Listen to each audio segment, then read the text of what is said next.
ایک انسان دوسرے انسان کو جو سب سے قیمتی تحفہ دے سکتا ہے وہ وقت ہے۔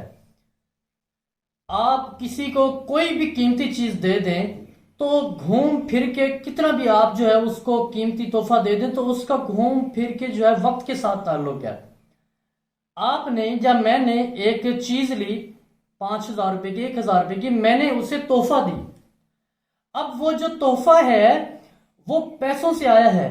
میں نے پہلے کچھ دن لگائے، ان پیسوں کو کمایا اور پھر میں نے اس کو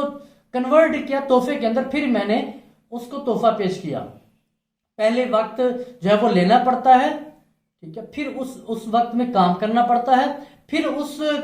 کام سے جو ہے جو انکم ہوتی ہے ہم اس سے تحفہ لیتے ہیں، پھر اس کو دیتے ہیں۔ تو اس کا مطلب یہ ہے کہ سب سے قیمتی جو تحفہ انسان کا وقت ہے۔ اشفاق احمد صاحب کہتے ہیں کہ بعض اوقات ایسا بھی ہوتا ہے کہ اب میرے ایک دوست ہیں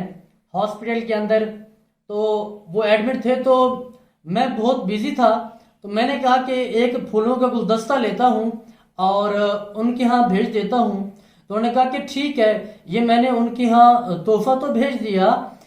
لیکن اس وقت ان کو میرے اس گلدستے کی ضرورت نہیں ہے، بلکہ وہ میرے انتظار میں بیٹھے ہیں۔ حالانکہ ان کے جو ہے وہ دوست احباب باقی بھی موجود ہیں، ڈاکٹر بھی ان کی نگہداشت کے لیے موجود ہیں،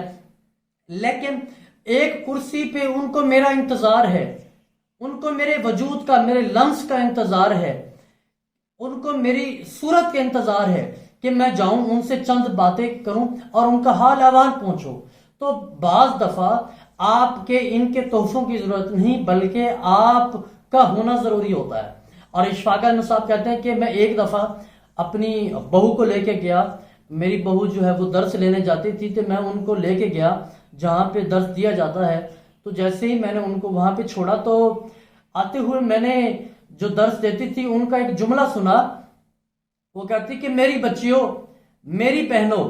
جب تم گھر کے اندر ہو تو تمہارے ساتھ کوئی مخاطب ہو، تمہارا بھائی، تمہارا خامند، تمہارا والد، تمہاری امی، کوئی بھی تم سے مخاطب ہو اور ادھر سے تمہارے فون کی گھنٹی بجے تو گھنٹی چاہے بجتی رہے، جتنی دیر مرضی بجتی رہے، لیکن تم نے گفتگو کرنی ہے، جو تم سے مخاطب ہے ان کے ساتھ بات چیت مکمل کرنی ہے، پھر اپنا فون اٹھانا ہے۔ تو کیونکہ جو تم وقت دے رہے ہو اس کو، وہ وقت قیمتی ہے، وہ لمحات قیمتی ہیں جو آپ کسی کو دے رہے ہیں۔ تو اشفاق احمد صاحب کہتے ہیں کہ یہ اس دن کا سب سے بڑا درس تھا، جو میں نے جتنی بھی مجالس اٹینڈ کی، میں جتنے بھی پروگرام میں گیا، میں نے ایسی بات کبھی نہیں سیکھی۔